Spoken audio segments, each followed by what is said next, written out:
Hello mga ka-travelers, good morning. Gandang umaga sa inyong lahat. Dito ako sa Palayan. Gusto kong ma-experience ulit yung buhay magsasaka.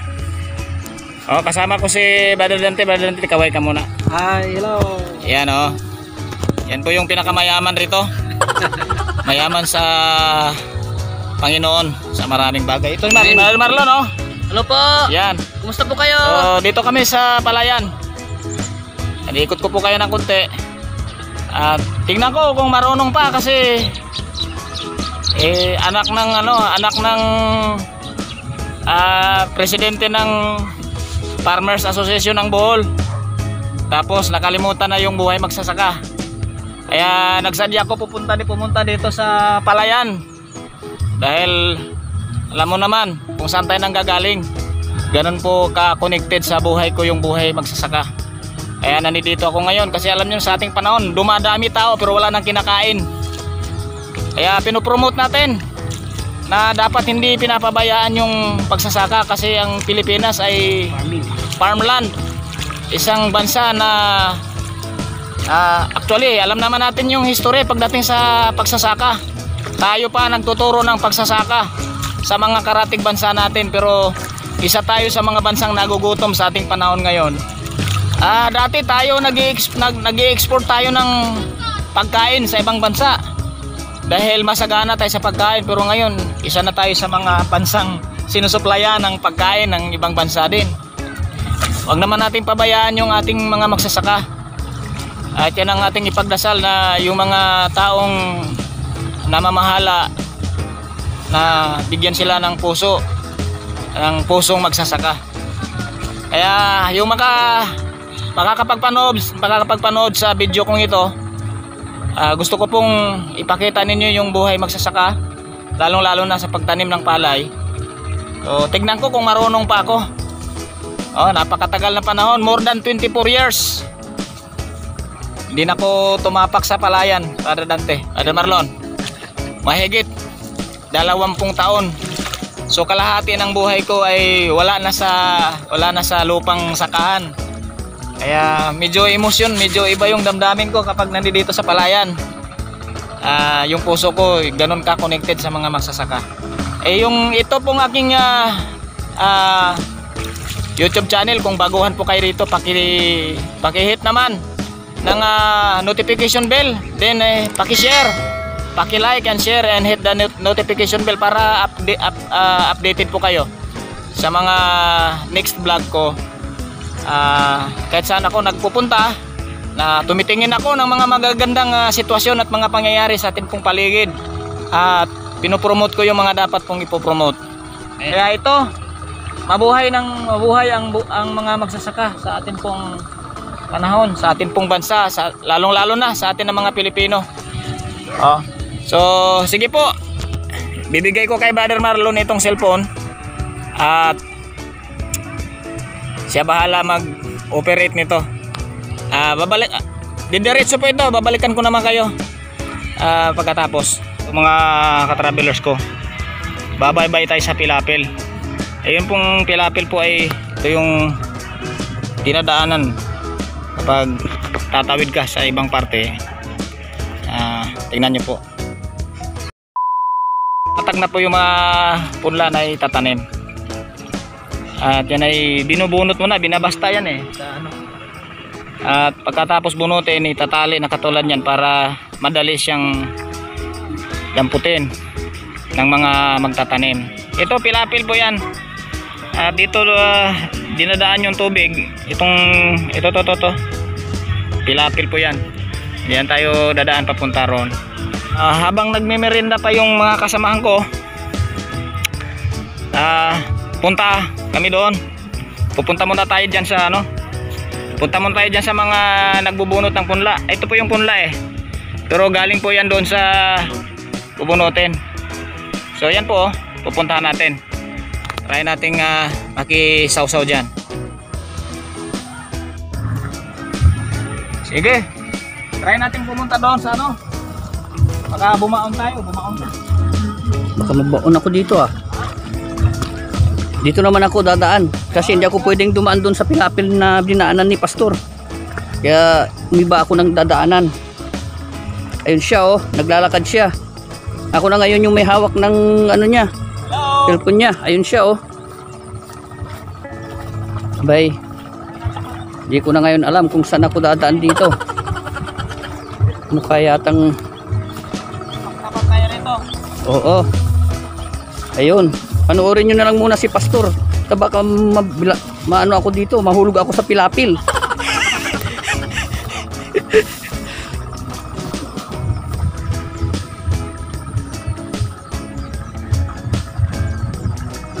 Ayun po sila.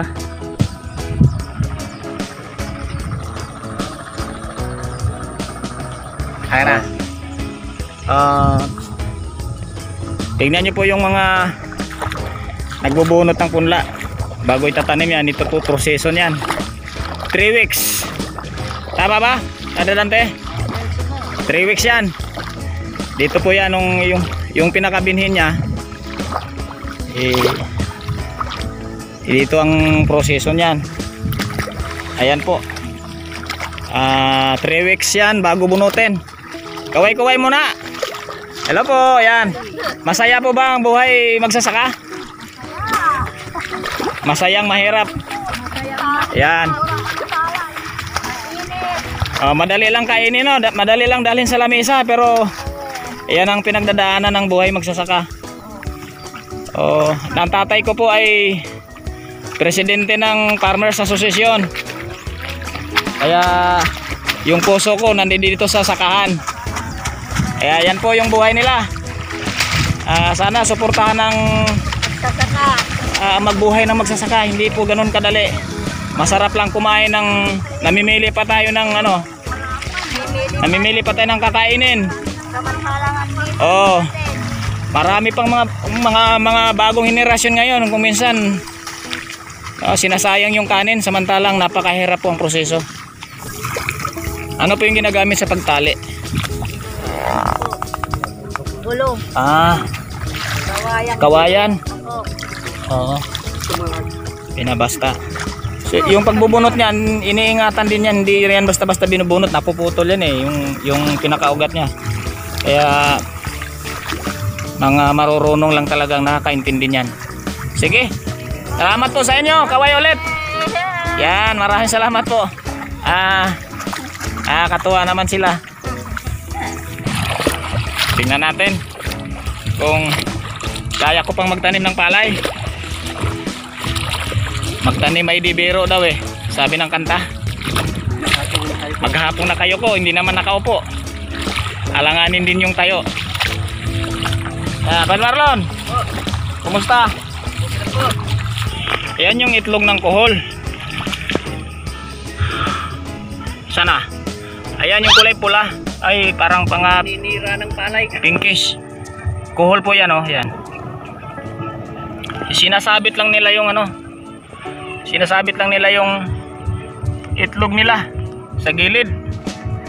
Napakarami ho niyan pag yan ay napisa na. Hindi ko na masyadong nakukuhanan yata si Pastor. Dahil ang tinitignan ko po yung aking nilalakaran. Aking hinahakbangan po ay malambot. At sa wakas, nakarating na po ako rito. Yan. Mga mabibilis yan. Mga veterans. Di ko maalaman kung tatawagin ko pa itong mga ito eh. Mga veterano sa pagtatanim ng palay. Tingnan natin kung marunong pa. Yan. Bibilis oh. Yan. Yan, tama yan. Kumaway-kaway din kayo para naka-vlog po yan. Yan oh. Pinakamagaling. Yan. Ka-vlog yan. Pagdating sa Brooklyn, may dollar na tayo. Oo. Ilan ba to sila? Ilan kayo? 17 lang po. 17? Pang 18 ako. Yeah. Diba? Hindi yan masakit sa likod. Kayang-kaya. Sakto yan mamayang hapon. Kulang pa. Mga siguro ano, hanggang alas 10 tapos na. Tuhutulin eh, oh. Subukan ko ngang makisawsaw. Ayan, lumusong na rin ako sa putik. Mga bro. Yun, no? Tumira ka na. Muhanin mo na yung isang ko dyan. Ayan. Yan. Ito. Yan. Dito ka, oh. Makipisa ka ng ganun, oh. Bonus ba?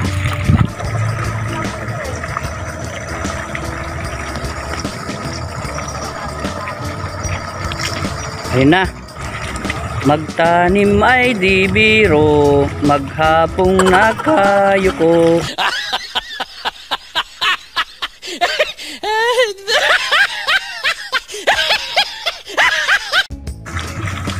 Marunong, baka pagagalitan Na. tayo.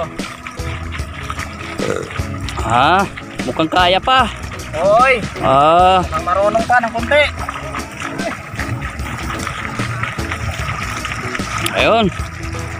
Ito ba? Di ba? Bang pwede na kaya akong kumita nito? Baka akala nyo lang, di ako marunong magtanim. Hindi ka pwedeng magiging anak ng magsasaka kung Ako hindi marunong yan. hindi magiging presidente ang tatay ko ng Farmers Association kung hindi ako marunong. Diba?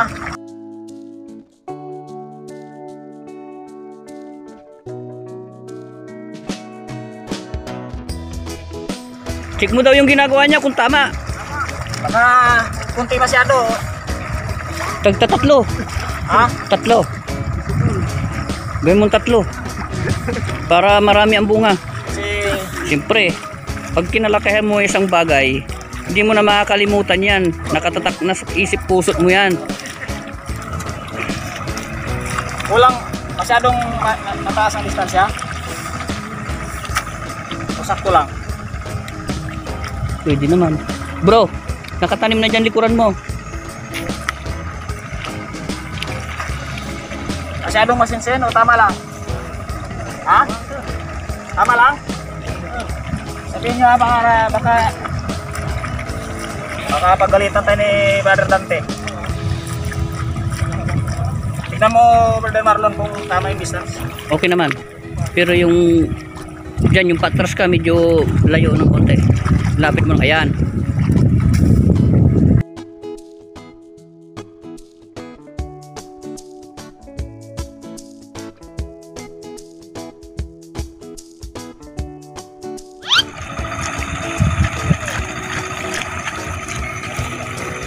Okay ba? Okay na okay. Ka-travelers ko.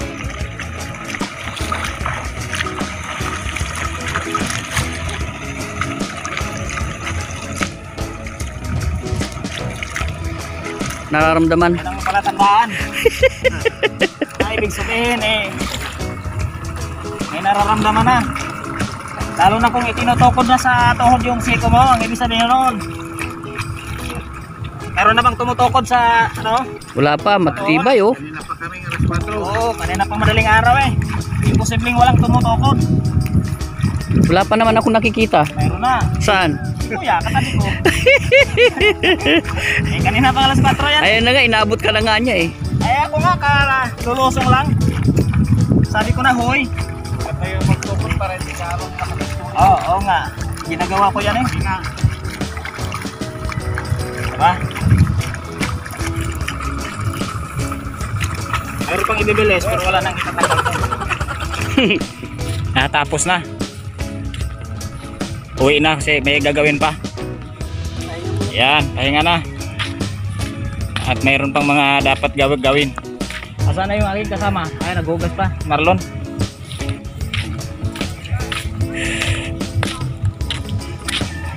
Marunong pa. Pero hindi, wala nang itatagal. Sabi ko nga mayroon pang ibibilis pero wala nang itatagal. Tumutukod na sa tuhod yung siko. Sige po mga ka-travelers ko, uwi na kami. Bye bye. paki-like at saka share ng aking YouTube channel para updated kayo sa mga susunod kong mga vlog. Salamat po.